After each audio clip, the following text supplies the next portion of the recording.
नमस्कार, स्वागत है आपका TV9 भारतवर्ष पर। आपके साथ मैं हूं सुमेरा खान। इस वक्त की बड़ी खबर आपको बता देते हैं। जेडीयू की बैठक में नीतीश कुमार ने क्या कुछ कहा, वो आइए आपको बताते हैं। नीतीश कुमार ने कहा कि बीजेपी ने हमेशा अपमानित किया है, बीजेपी ने जेडीयू को खत्म करने की कोशिश की है, ये बड़ा आरोप लगाया गया है नीतीश कुमार की तरफ से। नीतीश कुमार ने कहा कि बीजेपी ने हमेशा अपमानित किया है। नीतीश कुमार का कहना था कि लगातार बीजेपी उन्हें अपमानित कर रही थी और बीजेपी ने जेडीयू को दरअसल खत्म करने की कोशिश की। ये आरोप नीतीश कुमार का बीजेपी पर। बीजेपी ने हमेशा कमजोर करने की कोशिश की है।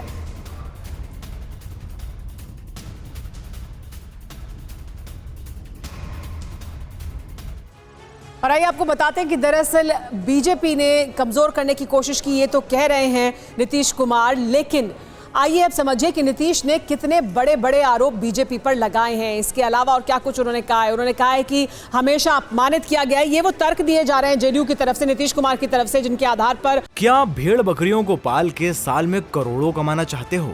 यकीन नहीं हो रहा ना? तो साल में 3 करोड़ कमाने वाले सिखाएं तो क्यों देरी कर रहे हो? फ्रीडम ऐप डाउनलोड करो। वो ये कह रहे हैं कि वो इस गठबंधन से बाहर निकल रहे हैं। हमेशा अपमानित किया गया है, कमजोर किया गया है, यानी जेडीयू पार्टी को कमजोर किया गया है। जेडीयू को खत्म करना चाहती है बीजेपी। साजिश रची गई और धोखा दिया गया। ये बड़े और गंभीर आरोप नीतीश कुमार की तरफ से बीजेपी पर लगाए जा रहे हैं और इसी के आधार पर नीतीश कुमार बीजेपी के साथ जो गठबंधन था उसे खत्म करने के बाद अब आगे बढ़ रहे हैं। आरजेडी के साथ गठबंधन कर रहे हैं, कांग्रेस पार्टी के साथ गठबंधन कर रहे हैं, वो तमाम जो महागठबंधन के घटक हैं उनके साथ जा रहे हैं। लेकिन जो आरोप हैं जिसके आधार पर वो ये गठबंधन तोड़ रहे हैं, वो ये आरोप हैं जिसमें उनका कहना है कि जेडीयू को खत्म करने की कोशिश थी, साजिश की जा रही थी, धोखा दिया गया, हमेशा अपमानित किया गया और कमजोर किया जा रहा था।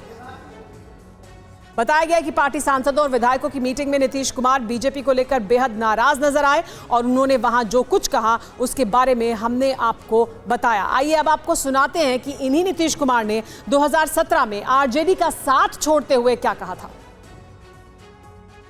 जिन बातों की चर्चा की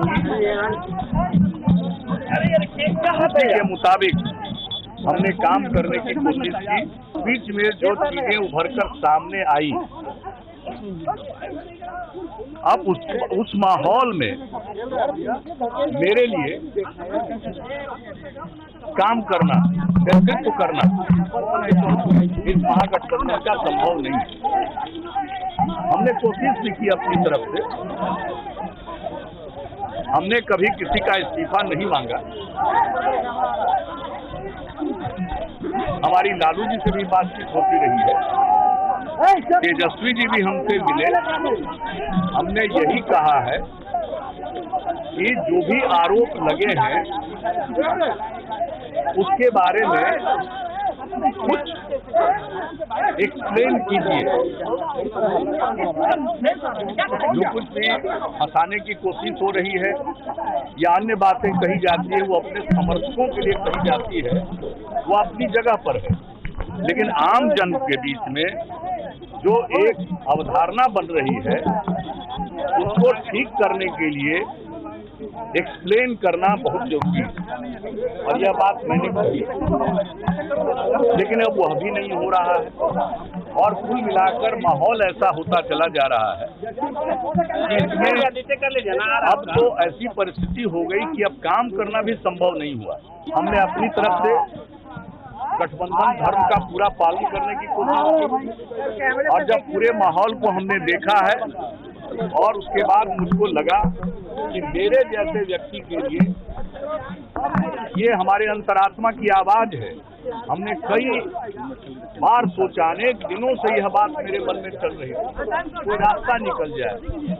हमने राहुल जी से भी बातचीत की और आप सब जानते हैं उनका भी अब तक का जो रुक रहा है उसको देखते हुए, क्योंकि उन्होंने ऑर्डिनेंस फाड़ा था, ये सारी बातें थी, इसको देखते हुए कुछ ऐसा तो कीजिए। बिहार में भी जो कांग्रेस के लोग हैं, अध्यक्ष हैं, उनसे भी हमने कहा कि भाई कुछ ऐसा कीजिए जिससे सबको एक रास्ता मिले। लेकिन मुझको ऐसा नहीं लग रहा था कि एक बिला वजह का यह बात कि संवादहीनता है, मिल लेंगे समस्या का हल हो जाएगा, ऐसी कोई बात नहीं। हमारी लालू जी के साथ तो देखिए, ये 2017 की उस वक्त की हम बाइट आपको सुना रहे थे, नीतीश कुमार का उस वक्त का बयान जब उन्होंने आरजेडी के साथ गठबंधन तोड़ा था, और उस वक्त के क्या तर्क थे वो आप सुन रहे थे। अब देखिए, सियासत संभावनाओं का ही खेल है, ये कहा जाता है। उस वक्त संभावनाएं कुछ बदली हुई थी, आज परिस्थितियां कुछ बदली हुई हैं। नीतीश कुमार ने आज जिसके लिए आरजेडी का दामन छोड़ा था, आज उसी का दामन आरजेडी के लिए दोबारा छोड़ दिया है। लेकिन चलिए, इस बारे में आपको बताते रहेंगे ये कैसे बिहार में लगातार सियासत इधर से उधर हो रही है। क्या आप भेड़ बकरियों को पाल के साल में करोड़ों कमाना चाहते हो? यकीन नहीं हो रहा ना? तो साल में 3 करोड़ कमाने वाले सिखाएं तो क्यों देरी कर रहे हो? फ्रीडम ऐप डाउनलोड करो।